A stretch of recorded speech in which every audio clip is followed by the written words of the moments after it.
paz do Senhor Jesus, povo de Deus, louvado seja o nome do Senhor. Mais uma oportunidade o Senhor nos concedeu. Estamos, aleluia, chegando ao fim da leitura do Gênesis, louvado seja o nome do Senhor. Hoje, aleluia, iremos, aleluia, ler e crer em Gênesis 46 e 47 e Mateus 13, do 1 ao 30. Vamos orar dizendo assim: aleluia, Jesus. Obrigada, meu Pai.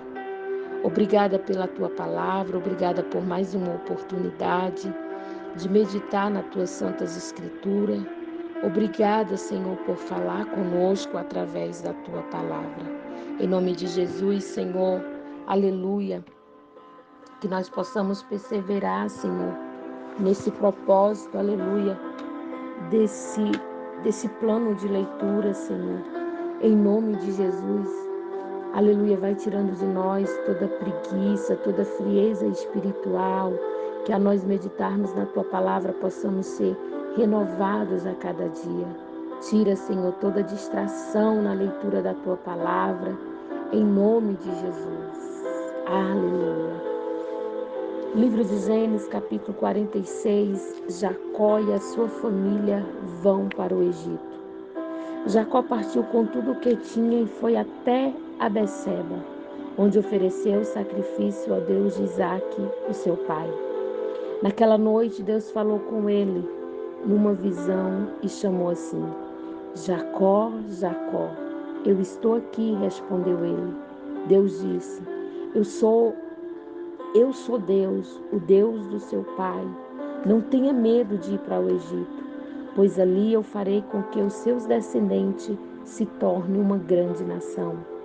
Eu irei para o Egito com você e trarei os seus descendentes de volta para esta terra.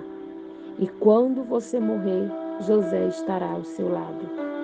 Então Jacó partiu de Beceba nas carretas que o rei do Egito havia mandado aos filhos de Jacó levarem ao pai, as esposas dele, os filhos pequenos. Jacó e todos os seus foram para o Egito, levando o seu gado e todas as suas coisas que havia conseguido em Canaã. Jacó levou consigo todos os seus descendentes, isto é, filhos e filhas, netos e netas. Os israelitas que foram para o Egito, isto é, Jacó e os seus descendentes, são os seguintes: Ruben, o filho mais velho de Jacó, os filhos de Ruben, Enoque, Palu, Ezon, Carnes, Simeão e os seus filhos Gemuel, Jamim, Oade, Jaquim, Zoá e Saul, que era filho de uma mulher de Canaã, Levi e os seus filhos, Gessom, Coate e Merari, Judá e os seus filhos Selá e Pérez e Zera, e os outros dois filhos e Onã, haviam morrido em Canaã. Os filhos de Pérez foram Ezom, Amum, Isacar, e os seus filhos Tolá, Puá, Jassube, Siron, Zebulon, e os seus filhos Sered, Elon e Jael. Esses foram os filhos que Leia deu a Jacó na Mesopotâmia, além de sua filha Diná. Os descendentes de Jacó e Leia eram 33. Gade e os seus filhos Zifão, Agum, Suni, Esbom, Eri, Arodi e Areli, Azé e os seus filhos Ima, Isvi e Berias e a irmã deles, que se chamava Sera. Os filhos de Beria eram Eber, Malquiel. Esses 16 foram os descendentes de Jacó e Zilpa, a escrava que Labão deu à sua filha Lea. Raquel, mulher de Jacó, lhe tinha dado 2 filhos, José e Benjamim. Os filhos de José com Azenate foram Manassés e Efraim, que nasceram no Egito. Azenate era filha de Potífera, sacerdote da cidade de Heliópolis. Os filhos de Benjamim foram Belá, Bequer, Asbel, Gera, Naamã, Ros, Mupim, Upim e Arde. Esses 14 foram os descendentes de Jacó e Raquel. Dan e o seu filho Zim, Naphtali e os filhos Jaziel, Guni, Jezé e Silém. Esses 7 foram os descendentes de Jacó e Bila, a escrava que Labão deu sua filha Raquel. A todo foram para o Egito 66 descendentes diretos de Jacó, sem contar as mulheres dos seus filhos. Os 2 filhos de José nasceram no Egito. Assim foi de 70 o total de pessoas da família de Jacó que foram para o Egito. A chegada ao Egito. Jacó mandou que Judá fosse na frente para pedir a José que viesse encontrá-lo em Gozém. Quando eles chegaram, José mandou aprontar o seu carro e foi para Gozém, a fim de encontrar com o pai. Quando se encontraram, José o abraçou e chorou abraçado com ele por muito tempo.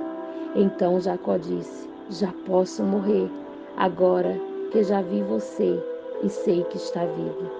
Depois José disse aos irmãos e à família do pai: eu vou falar com o rei do Egito e vou lhe dar, aleluia, a notícia de que os meus irmãos e os parentes do meu pai, que moravam em Canaã, vieram para ficar comigo. Eu vou dizer ao rei que vocês são criadores de ovelhas e cabra e cuida de gado. Direi que trouxeram as suas ovelhas, o gado e tudo o que têm.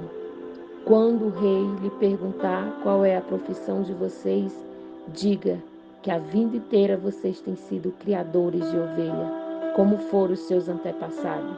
Assim vocês poderão ficar morando na região de Gozém, pois os egípcios detestam os pastores de ovelhas. Capítulo 47 de Gênesis. Então José foi dar a notícia ao rei e ele disse: o meu pai e os meus irmãos vieram da terra de Canaã e estão na região de Gozém, com as suas ovelhas e cabra e o seu gado e tudo o que tem. Depois levou 5 dos seus irmãos e os apresentou ao rei. O rei perguntou: qual é o trabalho de vocês? E eles responderam: Senhor, nós somos criadores de ovelha, como foram os nossos antepassados. Viemos morar neste país porque na terra de Canaã não há pasto para os animais. A fome lá está terrível. Por favor, deixe que a gente fique morando na região de Gozém. O rei disse a José: agora que seu pai e seus irmãos vieram ficar com você, a terra do Egito está às ordens dele. Dê a eles a região de Gozém, que é a melhor do país, para que fiquem morando lá. E se na sua opinião houver entre ele homens capazes, ponha como chefe dos que cuidam do meu gado. Depois José levou Jacó, o seu pai, e apresentou ao rei. Jacó deu a sua bênção ao rei, e este perguntou: qual é a sua idade? Jacó respondeu: já estou com 130 anos de idade. Sempre tenho andado de um lado para o outro. A minha vida tem passado rapidamente, e muitos anos foram difíceis, e eu não tenho conseguido viver tanto quanto os meus antepassados, que tiveram uma vida tão dura como a que eu tive. Jacó deu a sua bênção ao rei e foi embora. E José deu ao pai e aos irmãos terra na melhor região do Egito, perto da cidade de Ramsés, como o rei havia ordenado. Esta terra se tornaram propriedade deles, e eles ficaram morando ali. José dava mantimentos ao pai e aos irmãos e aos parentes conforme as necessidades de cada família. José como governador do Egito. Não havia alimento em lugar nenhum, e a fome aumentava cada vez mais. Os moradores do Egito e de Canaã ficaram fracos de tanto passar fome. O povo comprava mantimento e José ajuntava todo o dinheiro e levava para o palácio. Quando acabou todo o dinheiro do Egito e de Canaã, os egípcios foram falar com José e eles disseram: por favor, nos dê comida, não nos deixe morrer só porque o nosso dinheiro acabou. José respondeu: se vocês não têm mais dinheiro, traga o seu gado. e eu os trocarei por mantimento. Os egípcios levaram José cavalos, ovelhas, cabra, bois, jumentos, em troca que ele lhe desse mantimento durante todo aquele ano. O ano passou, e no ano seguinte foram dizer a José: Senhor, não podemos esconder o fato de que o nosso dinheiro acabou e que os nossos animais agora são seus. Não temos mais nada para entregar, a não ser os nossos corpos e as nossas terras. Não deixe a gente morrer. Compre a nós e as nossas terras em troca de alimento. Seremos escravos do rei e ele será dono das nossas terras. Dê-nos mantimento para que possamos viver e também semente para plantarmos, e assim a terra não se tornará um deserto. Então José comprou todas as terras do Egito para o rei. Todos os egípcios tiveram de vender suas terras, pois a fome era terrível. Assim a terra ficou sendo do rei, e José fez os egípcios escravos no país inteiro. Aleluia! José só não comprou as terras dos sacerdotes. Eles não tiveram de vendê-lo, pois o rei lhe dava certa quantidade de alimentos, e assim eles tinham que comer. Então José disse ao povo: Agora vê se as suas terras são do rei, pois eu os comprei para ele. Peguem aqui semente para semearem nos campos. Do que colherem, dei a quinta parte ao rei. Use as outras 4 partes para semear e para alimentar vocês e os seus filhos e as pessoas que moram com vocês. E eles responderam: O Senhor salvou a nossa vida e tem sido bom, aleluia, para nós. Seremos escravos do rei. Assim José fez uma lei que existe até hoje. A lei é a seguinte: em todo o Egito, a quinta parte das colheitas pertence ao rei. Só as terras dos sacerdotes não ficaram para o rei. Último pedido de Jacó. Os israelitas ficaram vivendo no Egito, na região de Gosen, onde compraram terras e tiveram muitos filhos. Jacó viveu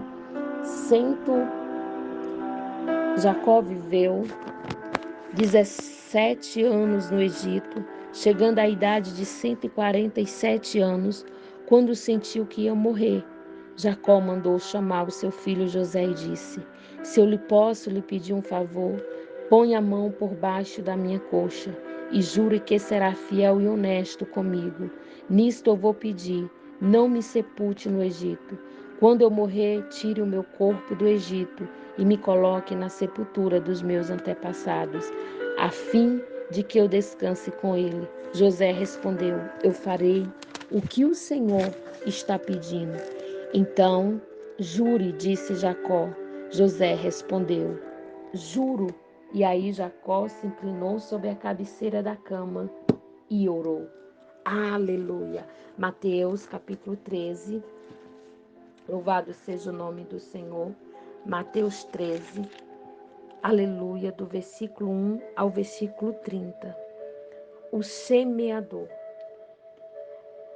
Naquele mesmo dia, Jesus saiu de casa e foi para a beira do lago da Galileia. Sentou ali e começou a ensinar a multidão, que se ajuntou em volta dele. Era tão grande que ele entrou no barco e se sentou, e o povo ficou em pé na praia. Jesus usou parábolas para ensinar muitas coisas. Ele disse: Escutem, certo homem saiu para semear. Quando estava espalhando as sementes, algumas caíram na beira do caminho, e os passarinhos comeram tudo. Outra parte das sementes caiu num lugar onde havia muitas pedras e pouca terra. As sementes brotaram logo, aleluia, porque a terra não era funda. Mas quando o sol apareceu, queimou as plantas e elas se secaram e não tinham raízes. Outras caíram no meio de espinho, que cresceram e sufocaram as plantas. Mas as sementes que caíram em terra boa produziram na base de 100, de 70 e de 30 grãos por um. Jesus terminou dizendo: se vocês têm ouvido para ouvir, então ouça. Por que Jesus usava parábolas? Então os discípulos chegaram perto de Jesus e perguntaram: por que que o Senhor usa parábolas para falar com essas pessoas? Jesus respondeu: a vocês Deus mostra o segredo do reino do céu, mas a elas não, pois quem tem receberá mais, para que tenha mais ainda. Mas quem não tem, até o pouco que tem, lhe será tirado. E por isso que eu uso parábolas para falar com essas pessoas, porque elas olham e não enxergam, escutam e não ouvem, nem entendem. Assim acontece com as pessoas. Aleluia. Assim acontece com essas pessoas, o que disse o profeta Isaías. Vocês ouvirão, mas não entenderão. Olharão, mas não enxergarão nada, pois a mente deste povo está fechada. Elas tampam os ouvidos e fecham os olhos. Se eles não tivessem feito isso, os seus olhos poderiam ver, os seus ouvidos poderiam ouvir, a sua mente poderia entender, e eles voltariam para mim, e eu os curaria, diz Deus. Jesus continuou dizendo: mas como vocês são felizes, pois os seus olhos vê, os seus ouvidos ouvem. Eu afirmo a vocês que isso é a verdade. Muitos profetas e muitas outras pessoas do povo de Deus gostariam de ver o que vocês estão vendo, mas não puderam. Gostaria de ouvir o que vocês estão ouvindo, mas não ouviram. Jesus explica a parábola do semeador. Então escute, aprendem o que a parábola do semeador quer dizer. As pessoas que ouvem a mensagem do reino, mas não atendem, são como as sementes que foram semeadas na beira do caminho. O maligno vem e tira o que foi semeado no coração dela. As sementes que foram semeadas onde havia muitas pedras são as pessoas que ouvem a mensagem e aceitam com alegria, mas dura pouco tempo. Aleluia, porque não tem raiz. E quando, por causa da mensagem, chega o sofrimento, as perseguição, elas logo abandonam a fé. Outras pessoas são parecidas com a semente que foram semeadas no meio dos espinhos. Elas ouvem a mensagem, mas as preocupações deste mundo e a ilusão das riquezas sufoca, aleluia, a mensagem. E essas pessoas não produzem fruto. E as sementes que foram semeadas em terra boa são aquelas pessoas que ouvem, entendem a mensagem e produzem uma grande colheita. Uma 100, aleluia, outra 70 e ainda outra 30 vezes mais do que foi semeado. O joio. Jesus contou outra parábola e disse ao povo: o reino do céu é como o homem que semeou sementes boas na terra. Certa noite, quando todos estavam dormindo, veio o inimigo e semeou no meio do trigo uma erva ruim, chamada joio, e depois foi embora. Quando as plantas cresceram, se formaram as espigas, o joio apareceu. Aí os empregados do dono das terras chegaram e disseram: patrão, o Senhor semeou sementes boas nas tuas terras. De onde será que veio este joio? Foi algum inimigo que fez isso, respondeu ele. E eles responderam: o Senhor quer que a gente arranque o joio? Não, respondeu ele, porque quando vocês forem tirar o joio, poderão arrancar também o trigo. Deixe o trigo e o joio crescerem juntos até o tempo da colheita. Então eu direi aos trabalhadores que vão fazer a colheita: arranque primeiro o joio e amarre em feixes para ser queimado. Depois colha o trigo e ponha, aleluia, no meu depósito. Louvado seja o nome do Senhor por esta palavra. Que nós possamos ser, queridos, aleluia, como essa semente, aleluia, que pega a palavra, que entende, que vive a palavra e produz, aleluia, bons frutos. Em nome de Jesus, que possamos, aleluia, louvado seja o nome do Senhor e Salvador Jesus Cristo. Aleluia, dai de bom fruto, receber a palavra, não deixar que as preocupações, aleluia, que as ansiedades, aleluia, que as coisas que estão acontecendo no mundo venham deixar, aleluia, venham nos abater e deixar de nós gerarmos fruto no nosso coração. Em nome de Jesus, esse foi, aleluia, o nosso 19º dia do nosso propósito anual da leitura da Bíblia. Que o Senhor vos abençoe, que o Senhor te guarde, que o Senhor possa fazer nós crescermos na graça e no conhecimento da sua poderosa palavra. Em nome de Jesus.